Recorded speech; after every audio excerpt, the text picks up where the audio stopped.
The day my son told me to go home, I was standing under a sky so blue it almost hurt to look at. Hawaii smelled like salt and flowers. The air was warm, soft against my skin. Waves rolled in like applause against the shore, and tourists laughed behind me as they dragged bright suitcases across the polished floor of Daniel K. Inouye International Airport. I had just spent $20,000 on what I believed would be the most meaningful vacation of my life. And then my son looked at me, his face stiff, distant, and said words that felt like a slap across my soul. "I forgot to buy you a ticket back, Dad. You'll have to figure it out. Maybe you should just go home." For a moment, I thought he was joking. He was. I'm Alex, 53 years old, divorced for nearly a decade, retired early after selling my small construction business in Seattle. I wasn't wealthy, but I was comfortable. I had one child, Ryan, my pride, my stubborn, brilliant, distant son.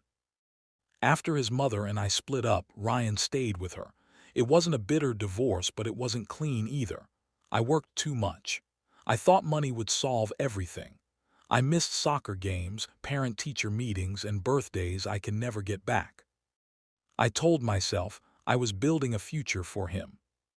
He saw it as me choosing work over him. By the time he turned 25, our conversations were polite but hollow. Birthdays were reduced to text messages. Christmas dinners felt like business meetings. So when he called me 3 months ago and said, "Dad, I got engaged," my heart nearly burst. Her name was Leilani, born and raised in Maui. Beautiful, kind, soft-spoken, at least from what I saw over video calls. "We're thinking of doing a small ceremony in Hawaii," Ryan had said. "Nothing huge, just close family." Close family. That meant me. I offered to pay. "Let me handle the flights, the resort, the arrangements. Think of it as my gift to you."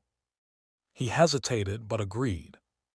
I wired deposits, booked a luxury beachfront villa, covered catering, floral arrangements, photographers. $20,000 in total, maybe a bit more. I didn't care. This wasn't about money. It was about being part of my son's life again. The first crack appeared on the second day. Ryan seemed distracted, always on his phone, always whispering to Leilani's parents. When I'd try to join a conversation, it would fade into awkward silence. I brushed it off as wedding stress. But then there were small things. At dinner, I wasn't seated at the family table. I was placed near the end, beside distant cousins. During rehearsal discussions, I realized I wasn't assigned any role. No speech, no walk down the aisle, nothing. "Hey," I asked Ryan quietly, "do you want me to say a few words at the reception?" He didn't meet my eyes. "We're keeping it simple, Dad." "Simple?"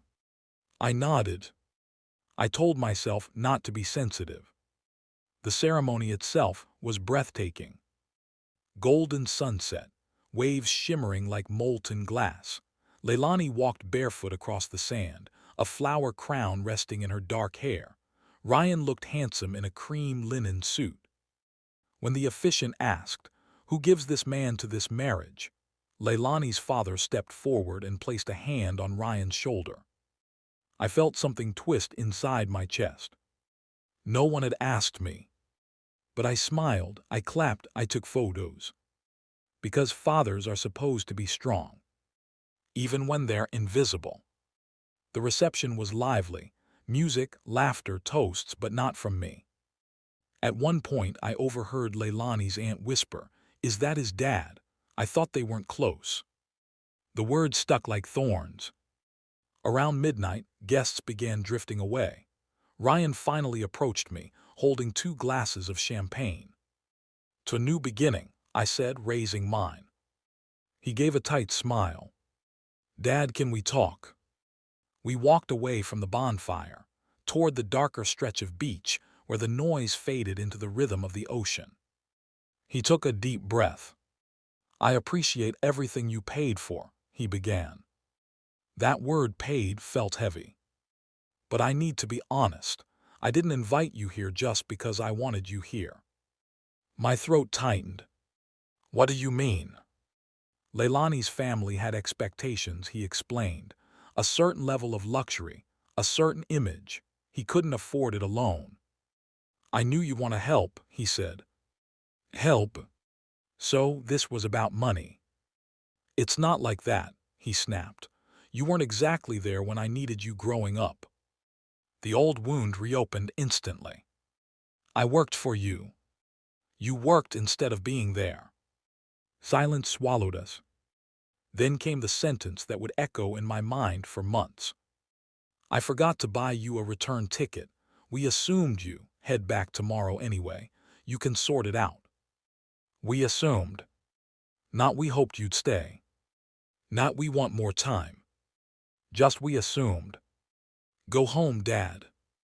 The waves kept crashing, indifferent. I didn't argue. What would be the point? I went back to the villa and packed my suitcase in silence. The house that had been filled with laughter hours earlier now felt like a hotel room after checkout, temporary, impersonal. I opened my email to check my return flight details. There were none, because Ryan had insisted he would handle the flights. I sat on the edge of the bed, staring at the ocean through the sliding glass doors. $20,000. And yet I had never felt poorer. The next morning, I went to the airport alone. The earliest last-minute ticket back to Seattle was nearly $2,300. I booked it without hesitation. As I waited at the gate, I replayed every memory of Ryan as a child. His first bike ride. The time he fell and scraped his knee and cried until I picked him up. The way he used to fall asleep on my chest while watching cartoons. When had that boy turned into this distant man? Or had I slowly turned into a stranger first? On the flight home, I couldn't sleep. Instead, I made a decision. I would stop trying to buy my way into my son's life. If I had failed him before, I would admit it. But I would not allow myself to be used again. 2 weeks passed with no word from Ryan. No thank you message, no wedding photos sent my way. Nothing. Then one evening my phone rang.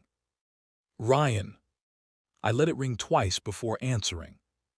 Hey, he said, his voice quieter than usual. Hi. Long pause. I got your message. I frowned. What message? The one about canceling the final payment to the resort. I had indeed called the resort after returning home. There had been an outstanding balance of $5,000 for additional services. I declined to authorize it. That wasn't part of our agreement, I said calmly. They're threatening to charge my card, he said, frustration creeping in. You're an adult, Ryan. Silence. You embarrassed me, he added. I felt something inside me finally harden. No, I replied, you embarrassed yourself. Weeks turned into months. We didn't speak. But something unexpected happened. One afternoon, I received a letter, not from Ryan but from Leilani. It was handwritten. She apologized. She said she hadn't realized how excluded I felt. She admitted that Ryan had resentment he'd never dealt with. She said he was struggling financially because they had overspent, assuming I would cover everything. She ended the letter with a sentence that caught me off guard. He talks about you more than you think. That night, I sat with the letter for hours. I had two choices. Stay angry. Or try again, but differently. I called Ryan the next day. He didn't answer. I left a voicemail. I can't change the past, I said, but I'd like to build something real now, not based on money, not based on guilt, just honesty. 3 days later, he showed up at my door. He looked tired, older somehow. We sat at my kitchen table, the same one where he used to do homework. I was angry for a long time, he admitted. I know. But I also leaned on that anger, he continued. It was easier than admitting I missed you. The word missed nearly broke me. I should have talked to you years ago, he said. I should have listened years ago, I replied. We didn't hug immediately. It wasn't that kind of movie moment. But something shifted. Not magically, not perfectly, but genuinely. It's been a year now. Our relationship isn't flawless. We still stumble. Old habits resurface sometimes. But last month, Ryan invited me to dinner, not because he needed money, just because he wanted me there. And when the bill came, he insisted on paying. Let me get this, Dad, he said with a small smile. It wasn't about the money. It was about balance. Looking back, Hawaii wasn't a wasted vacation. It was a wake-up call. I learned something painful but necessary. You can't purchase connection. You can't replace presence with presence. And you can't heal old wounds with luxury resorts. Relationships aren't investments that guarantee returns. They're gardens. Neglect them long enough and weeds grow. But with patience, honesty, and humility, even neglected soil can bloom again.